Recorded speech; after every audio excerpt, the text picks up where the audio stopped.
3. You're watching Friday Night Blitz on NBC 26.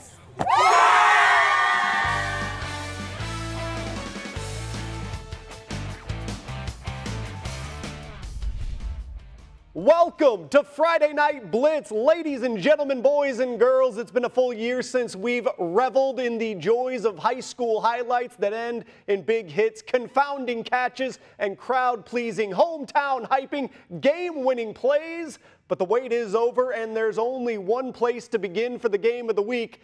Chris Barrier is there.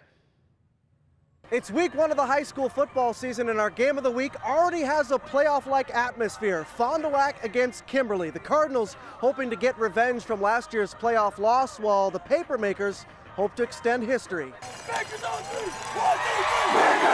Kimberly is looking for its 57th win in a row. That's an ongoing state record, and the team doesn't plan on stopping here. Fond du Lac, meanwhile, hopes to play spoiler after losing to the Papermakers in the playoffs last season. Pick things up in the second half. Game tied at 14. Jake Cole finds Henry Lang deep downfield. It's a 62-yard pass and catch. Fond du Lac takes a 21-14 lead. The Papermakers will tie it up again, then in the fourth quarter. Tell me if this looks familiar. Nearly the same play, only this time it's Kimberly with the sixer for pay dirt. Alec Rosner to Zach Lechner to the back of the end zone. A missed extra point gives Fond du Lac a chance, and they would take advantage. Cole, another loaf of bread up in the air, right in Eben Sauer's bread basket. Great play. The Cards would score later on the drive. The winning streak is on the line. Final minutes of the game, Kimberly charges downfield, gives it to DJ Stewart for the game-winning touchdown. Hurt on the play, but he would get up. The streak lives on, and the Papermakers can take a deep breath. Just so extremely proud of these kids. You know, a lot of kids out there for the first time in a starting position, and they just came out and they battled for 4 quarters, and we knew that they were going to be an unbelievable team. Fond du Lac's a great team, and I'm just really proud of our kids. You got to keep your composure under those situations, you know. Teams, you know, other teams, I feel like they get down, you know, hands on their knees. That's not us. Heads high, chest out, and we're just ready to play. And the streak continues. Well, if one football game is good, then by the transitive property of sport, more must be better. Let me hop in the driver's seat and steer this show now. To the Green Bay East game we go, where the Red Devils open with the season with Seymour. First half, zeros on the board when Devin Vervoot goes play action, buys himself a little time with that move, fires a running, throwing strike into the well-covered arms of Tyler Vandenhei. Much frivolity ensuing after that one. 6-0, 13-0 now, and the Thunder clapping for more.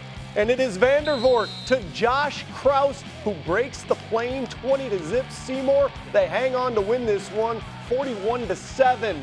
Down in Oshkosh, the North Spartans hosting the fans, channeling the power of the Islands. Unfortunately, in the first, the Mustangs were channeling the power of the reverse.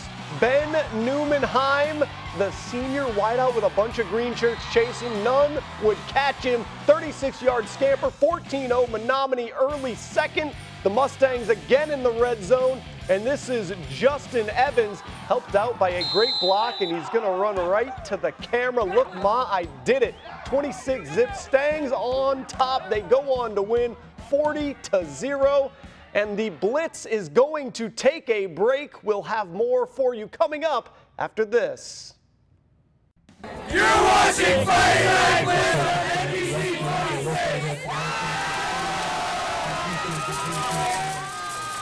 And the Blitz is back. We've showed you some games, some highlights, some wins and losses, but now might I interest you in something I like to call more? With help for that, we pass it off to Kelly Price. Thanks, Charlie. I feel so great to have Friday Night Lights back. Let's shoot down south for a couple more Hawaiian shirts and a couple more highlights. The Hawks of Xavier hosting the Green Bay West Wildcats. First off, a top 10 worthy grab I have got to show you here. Ryan Schmidt one-hands it for the first down late in the first half. What a catch. And then we're going into the third quarter. Hawks quarterback Hunter Playman trying to do it all, but Taylor Outfield says, not today, buddy. He takes him down and he's pretty excited about it, but the Hawks end up taking this one 36-6. Just a hop, skip, and jump away at the Banta Bowl. Appleton West hosting Hortonville. In the first quarter, Hortonville about to go 3 and out, but guess what? It's a fake!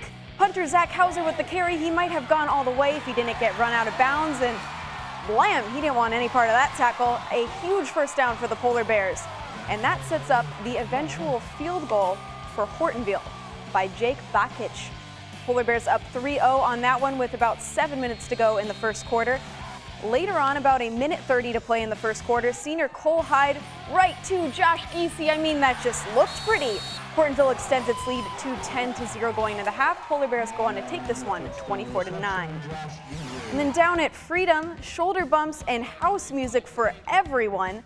The Irish taking on Little Chute. Second quarter, Connor Mara dropping back. He lets the ball fly. Adam Hippis wide open. He's got everyone beat, and he strolls in for the touchdown. 7-0 Little Chute. But Freedom storms back to win 19-13 in overtime. Overtime excitement, one-handed catches, big-time sacks. It's all back in the Fox Valley tonight, people. And that's all I've got for you. We'll go back to Charlie at desk. That's right. And now, Kelly, the only thing we have left to do is pay a few bills. And then when we come back, it's Play of the Week time, ladies and gentlemen. This is the Blitz. You're watching Friday Night Blitz on NBC 26. One last bit of business tonight, a little something we came up with at the Department of Creating Labels. We like to call it the Play of the Week. And this week's play actually happened yesterday. Henry Guile for Green Bay Preble picking up 67 of his jaw-dropping 187 yards on this play. Gets to the score, 1 of 2, and give credit to the lineman after that. That's what you do when you're a good back, Mr. Guile. That has been the Blitz.